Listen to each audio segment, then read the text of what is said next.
Sungguh Tuhan, pada saat ini kami rindu untuk berjumpa dengan Tuhan di dalam ibadah.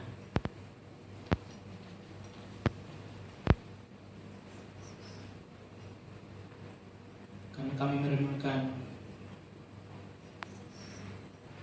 bagaimana hamba-Mu Daud mengatakan, masih lebih baik walaupun hanya 1 hari di pelataran Tuhan,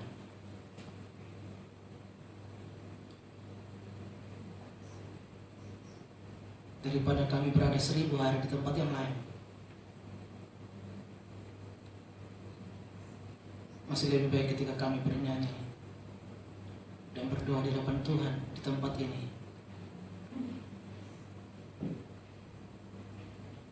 daripada kami menjauhi firman-Mu dan pemberitaan pada saat ini. Kami haus akan firman-Mu ya Tuhan. Kami rindu untuk mendengarkan suara-Mu, seperti domba yang merindukan Tuhan yang mencari bahkan di lembah sekalipun. Karena gembala yang baik akan meninggalkan 99 kawanan untuk mencari 1 orang yang menantikan dan yang berseru kepada sang gembala yang baik. Maka pada saat ini kami akan membuka firman-Mu untuk mengenali Tuhan lebih lagi, karena hanya lewat firman Tuhan kami tahu penyataan tentang Allah. Tuhan, buka hati dan pikiran kami supaya kami sungguh-sungguh memahami perkataan ini. Berkati hamba-Mu yang kami menyampaikan, sehingga bukan perkataan manusia dan bukan keinginan manusia di dalam pemberitaan ini. Terpujilah Engkau Tuhan, dalam nama Yesus Kristus kami berdoa. Amin. Shalom. Shalom. Apa kabar hari ini? Ajaib. Ajaib, puji Tuhan. Sungguh ajaib. Semua yang mendapatkan kasih karunia harus mengakui Tuhan itu ajaib. Karena kalau tidak, maka kita tidak mengakui Tuhan. Hanya orang yang mengakui Tuhan yang disebut percaya. Ada banyak orang mengaku percaya tapi tidak mengakui Tuhan. Tapi setiap orang yang mengakui Tuhan, dia orang percaya. Kita merungkap firman Tuhan dari Lukas pasal yang ke-18 ayat 1 sampai dengan ayat yang ke-8. Seperti dalam tema di dalam warta yang sudah dibagikan,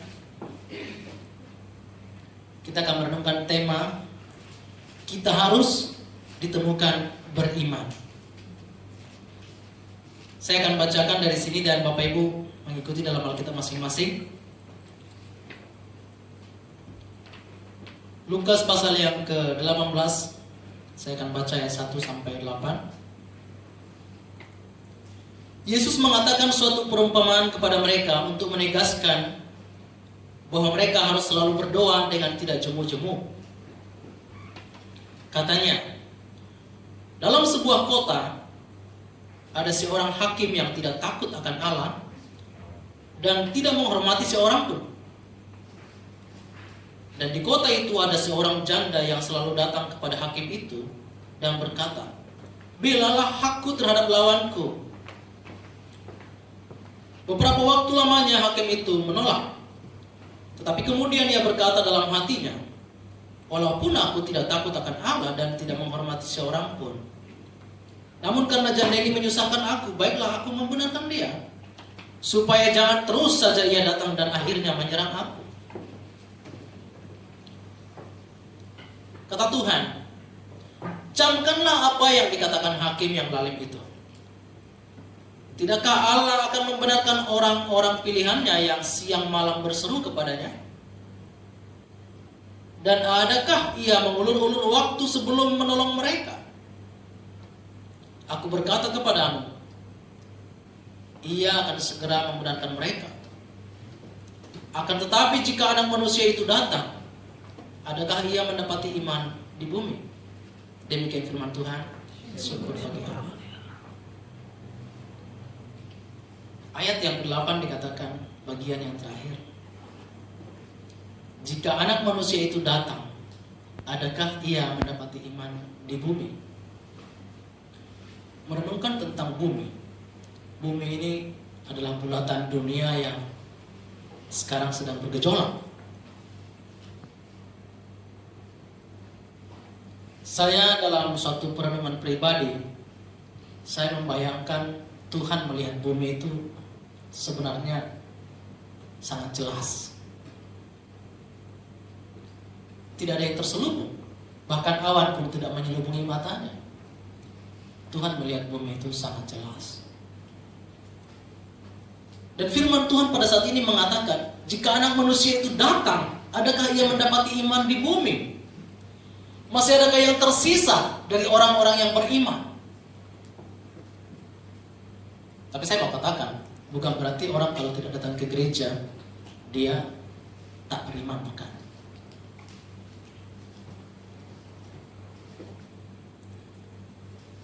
Bagi kita, untuk menyatakan iman itu ada beberapa hal.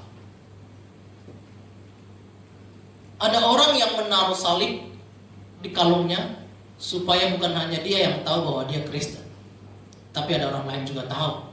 Yang melihat kalung itu akan tahu dia Kristen. Imam-imam di gereja kita sebenarnya memakai kalung salib di saat pelayanan untuk menandakan bahwa dia bekerja untuk Kristus sebagai imam perantara. Ada juga orang menunjukkan bahwa dia orang Kristen dengan cara menyanyikan lagu pujian. Seperti yang pernah saya dengar dari Pak Yudi di tempat kerjanya, ada orang nyanyi lagu gereja, akhirnya mereka bisa bersalaman. Oh, gereja di mana? Karena apa? Karena nyanyi lagu gereja kan?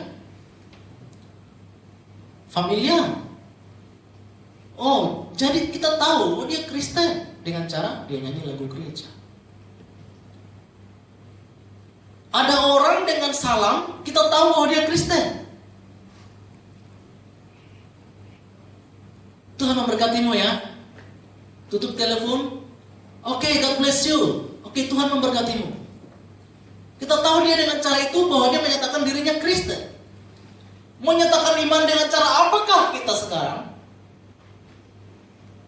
Ada orang yang menyelubungi dirinya tidak menyatakan iman sama sekali, bahkan kepada Tuhan pun jangan-jangan dia tidak menyatakan iman. Jadi kembali saya katakan bukan karena datang ke gereja Anda, jadi saya katakan Anda adalah orang-orang beriman dan teman-teman yang bukan. No, that's not. Tapi yang saya mau katakan bahwa sebenarnya kita diperlukan sekali untuk menunjukkan keimanan kita, bahkan saat-saat krisis, saat-saat depresi, saat-saat mengalami pergumulan.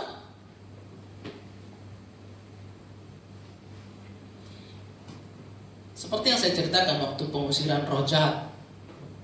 Ada orang kerasukan di kompleks perumahan kami. Iblis itu yang sudah masuk dalam hati seorang anak gadis itu sudah tenang di situ. Dia tidur dengan gadis itu berselimut dan lehernya sudah diikat dengan kain sarung kuat-kuat berkali-kali. Dan orang-orang yang duduk di situ semua tidak tahu bahwa iblis itu sudah membunuh anak gadis ini dengan cara mengikat lehernya dengan berselimut. Tidak ada yang tahu. Dan orang-orang di situ semua duduk baik-baik menunggu saya datang. Katanya pendeta mau datang.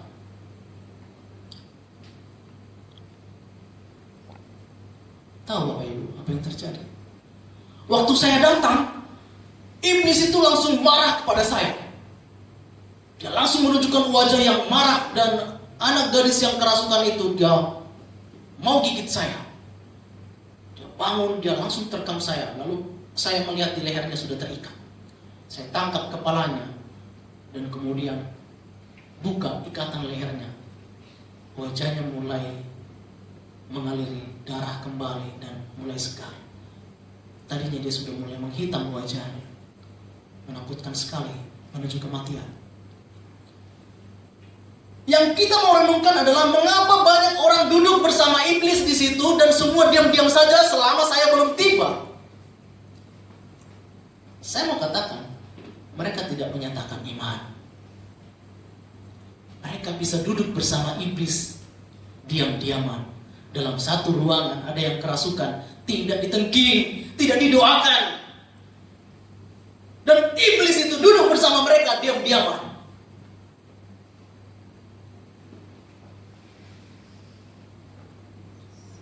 Pada saat itu, nyatalah bahwa ada iman yang terselubung. Amin. Ada iman yang tak pernah dimunculkan, bahkan dalam pergumulan. Saudaranya kerasukan tapi dia tidak doa. Anak perempuannya kerasukan tapi dia tidak doa. Saat pendeta datang baru iblisnya mulai marah. Mulai terjadi peperangan dan saya menyebut nama Yesus berkali-kali.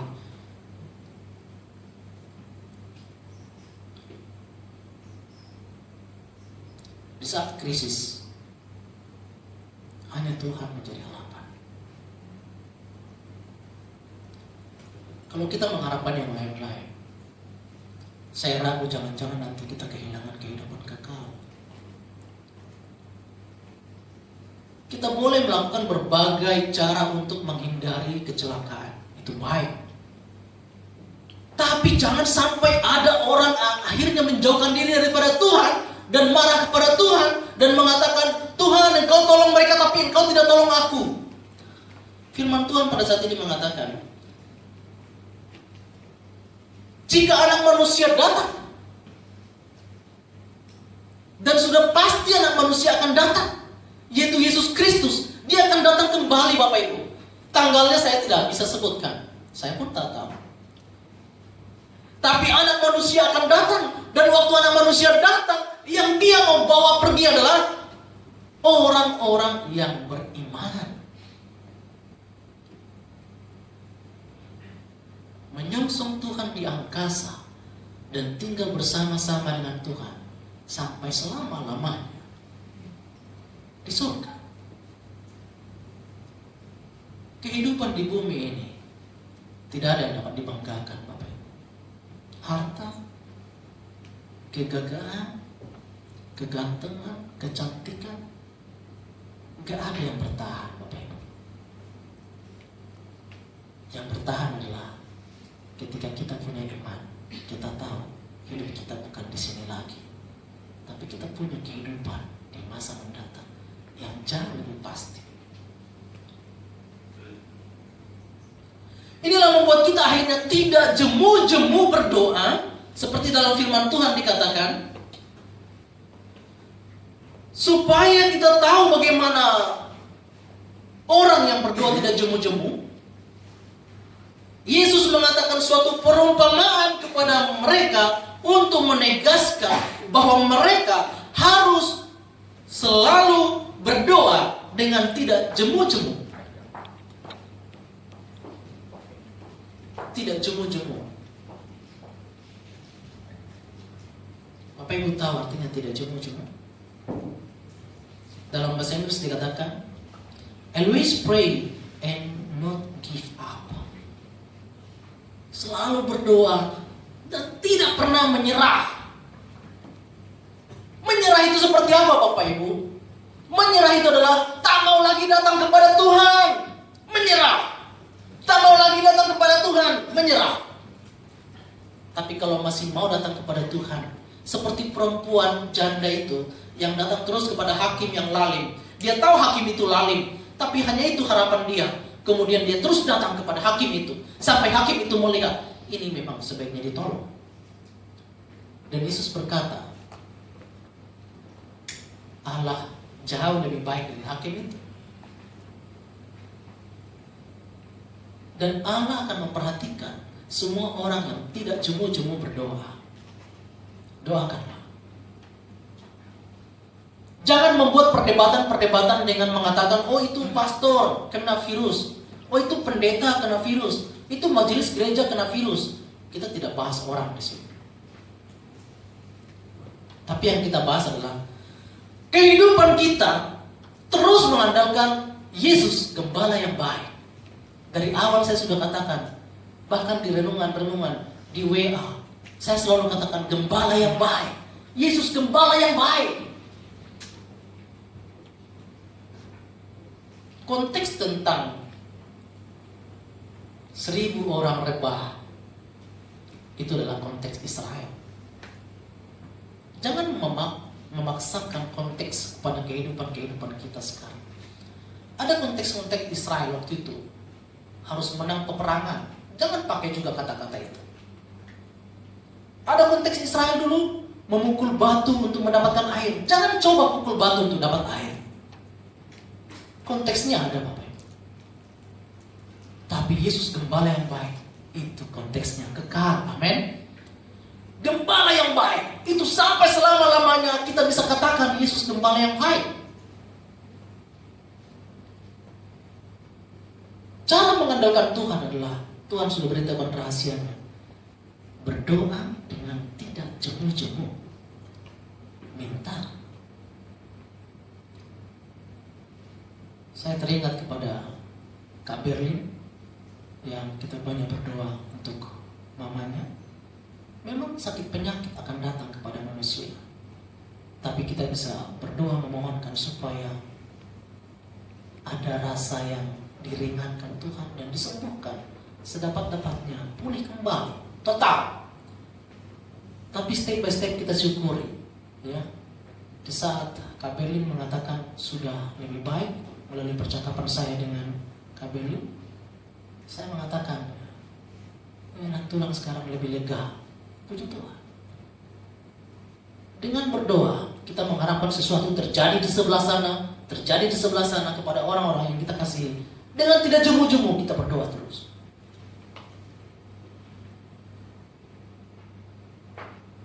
Untuk membuat kita kekal di bumi, nggak ada ayat Alkitab yang mengatakan itu. Nggak ada ayat Alkitab. Bahkan agama lain pun mengakui bahwa tidak ada orang yang kekal di bumi, tidak ada. Tapi untuk kekal di surga, itu jelas sekali, sangat jelas. Kekal di surga, itu harus kita pegang.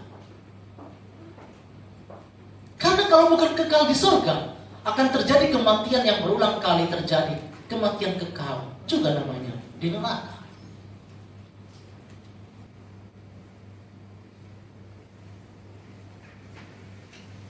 Jadi, dalam bapak-bapak gereja dulu, banyak mereka mengajarkan supaya jemaatnya siap menderita. Tapi sekarang gereja-gereja tak berani mengajarkan jemaatnya siap menderita. Takut gerejanya sepi, takut gerejanya nanti gak ada orang. Jadi yang diajarkan terus adalah Tuhan memberkatimu.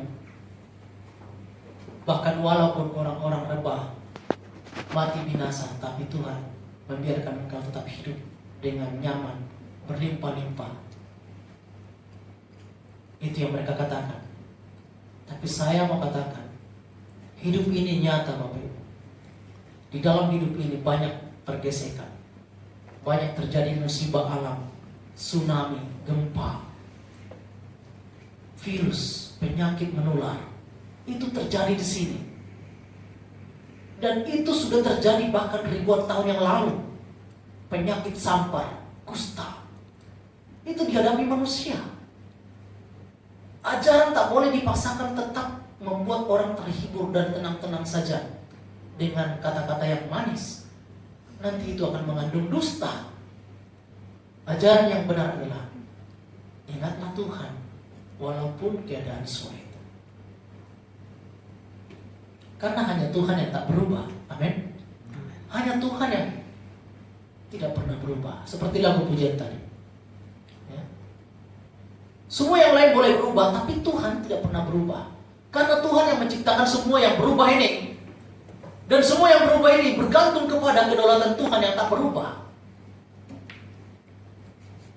dan hidup kita dan mati kita, kita tahu bahwa Tuhan yang tak berubah, yang kekal itu, Dia akan menjamin keseluruhannya. Sehingga firman Tuhan dikatakan Yesus. Yesus mengatakan suatu perumpamaan kepada mereka untuk menegaskan, supaya begitu tegas pengajaran ini adalah jika mereka berdoa dengan tidak jemu-jemu, itu jauh lebih baik. Itu akan lebih baik untuk kehidupan ini. Karena apa? Karena Tuhan menjamin. Tuhan menjamin. Yang tidak pernah berubah dapat menjamin semuanya. Yang saya sudah tuliskan di warta, ada kutipan dari Markus 11 ayat 24. Karena itu aku berkata kepadamu, apa saja yang kamu minta dan doakan, percayalah bahwa kamu telah menerimanya, maka hal itu akan diberikan kepadamu. Ini firman Tuhan. Kuncinya adalah percaya. Karena apa? Kita tahu bahwa Tuhan itu mengetahui segala keperluan kita. Kita percaya kepada Tuhan, berdoa tidak jemu-jemu, dan kita rawat diri kita dengan baik-baik. Ada jemaat itu yang rindu ke gereja. Yang rindu itu akan saya layani. Panggillah nama Tuhan di sini. Masih ada waktu buat kita memanggil nama Tuhan di sini. Tuhan memberkati kita, mari kita bersatu dalam doa.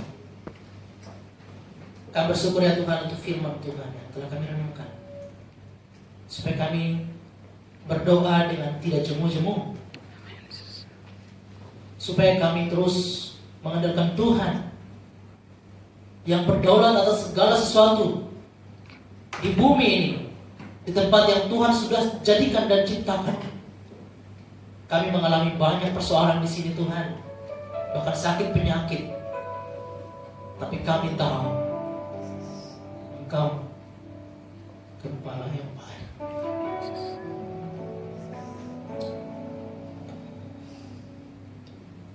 Yesus adalah